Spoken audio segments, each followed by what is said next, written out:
It's me, Shauna, and I'm back again. I do apologize, and I think I say this almost every video, that I apologize for not uploading a video in a while. But I thank you all for your comments, your emails, your messages I receive. I thank you for your follows on Facebook. I really do appreciate everything that you guys are doing, and keep them coming. I do respond. It may take me a while, but I do respond. But today, I'm going to keep this brief. I want to speak to you about marriages. And particularly, I want to talk to you about the love languages that should be incorporated into every marriage. Recently, well, not even recently, it seems like an ongoing thing when, I specialize in couples counseling, marriage counseling. So everyone that comes to me, for the most part, are usually married or in a long-term relationship, whatever the case is. And it always seems to be the same type of situations that come up. He doesn't understand me, or she doesn't respect me, or whatever the case is, it's the same theme. No two couples are different in my book. I may experience different people, but the same issues are there throughout the marriages. So nonetheless, what I notice is couples aren't speaking love languages to one another. And there's a great book out there called The 5 Love Languages by Gary Chapman. And I incorporate much of his teachings in my marriage counseling because I notice when we are not speaking our spouse's love language, a lot of issues start to come up in our marriage. So for the purpose of this video, I'm going to just touch on the 5 love languages and give you a little bit of advice of how you can go about restoring the love and the hope in your marriage. Because I believe that divorces, for the most part, are preventable if we work at our marriages. No one ever said that marriage was going to be easy, and no one ever said that change was going to come overnight. So if you just follow me through the process, hopefully we can get some love restored to your marriage. So step 1, words of affirmation.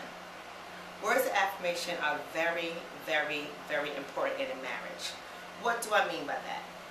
When was the last time you told your spouse that he or she looked good, or you appreciated the stuff that they do for you, or you build them up and encourage them, apply for that job, you're great, you're a smart person? It may sound childish, like I can hear some of you females now, why do I have to do that? I feel like I gotta treat him like a kid.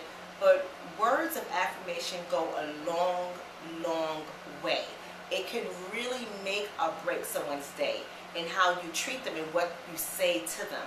So I would say be careful about the type of words that you choose to say to your spouse. As opposed to nagging or criticizing or judging your spouse, try lifting him up. Try lifting her up.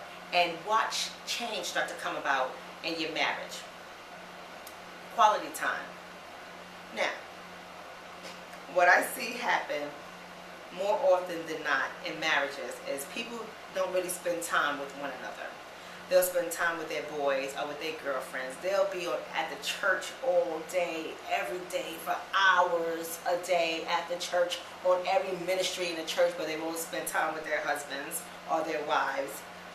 They'll be at work, working and working and working and working like there's nothing else to do in life but work, but they won't spend time with their husband or their wives. These are problems. You have to spend time with your husband or your wife. Go on dates, okay? Sit down in your house and watch a movie with just them. Not you and your 4 kids. Don't go to the restaurant with you and your 3 kids. Just you and your spouse. Spend quality time with each other. Also do the things that the other person likes. It's not always about you. If he likes golf, try to spend a day to go golfing and hit some golf balls, even if you can't golf. Just spend that time. It would mean so much to him. If she likes to go out to her little couples evenings with her girlfriends where everyone has their boyfriend or their spouse there, go with her. Spend time with your spouse. Quality time with each other, loving each other. Gifts. When was the last time you bought your spouse a gift? It doesn't have to be expensive. I'm not asking when was the last time you bought your wife some red bottoms or your husband a Rolex. That's not what I'm asking you. I'm asking gifts, little gifts. It's the little things that count. For example, I like chocolate. I like Rocher chocolate. My husband brings me home a pack of Rocher. He's made my day. He's made my day. Even if I'm on a diet, I would cheat and eat those rice shakes. When was the last time you bought your wife something that she likes, no matter how small it is? When was the last time you bought your husband something that he likes? You know, stop off and get him a bottle of cologne. Go get him some Skittles. Do something. Bring home gifts to your spouse. That's very important. Acts of service. We're on to our fourth love language. Acts of service. For example, I know I'm speaking to the ladies, but men, you guys can learn a lot from this too. And it's one thing I know, us women, when we get in our head that we do more than our husbands, we tend to believe this. So we go to work, we have to get the children ready for school, we take them to the doctor's appointments, we go to their parent-teacher night, we run them to all their extracurricular activities, we stay home with them when they're sick, we make sure their hair is done for picture day, all these things that we have to do on top of going to work and making a living so we can provide for our households. It's a lot on us. You husbands can't come home and clean the living room, make up the bed, make sure the kids get in the bath and ready for bed, cook a meal for us, or take us out to eat. Do an act of service. Do something to let us know that you recognize all that we do and you want to make our day easier for us. Do little things for us. And wives, he loves his car. Take it to the car wash. Get it detailed, the vacuum inside his car.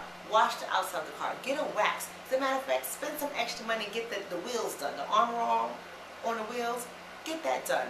Acts of service. Go the extra mile to do something for your spouse, to take the load off of them in the day. Okay, that goes a long way. And last but not least,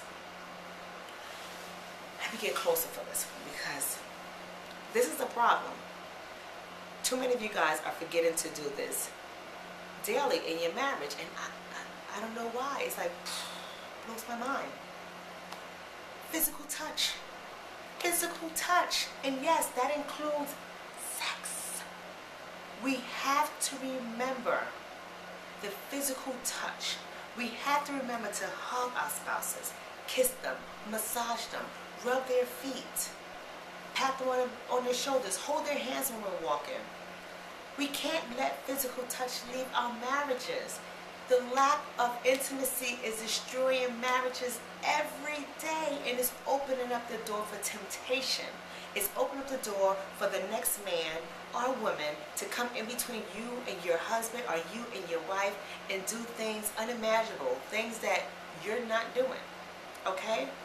Sex is very important in a marriage, okay? It's very important. Is it 90% of the marriage? No, it's not. But hell, that 10% goes a long way. And so does a hug. And so does a kiss. And so does a massage. I think you get my point. We cannot let physical touch leave our marriages. So there you have it. You have the 5 love languages, and that this is what you have to do daily to bring back the love in your marriage. But here's a little tip of information I'm going to let you go. Your spouse may not speak your same love language. So, for example, if you love gifts, but your spouse can care less for it, you giving your spouse gifts is not going to bring back the love in your marriage. If his love language is quality time, then you have to give him what he wants. Spend time with him. If his love language is physical touch, give him what he wants. Have sex with him. It's just that simple.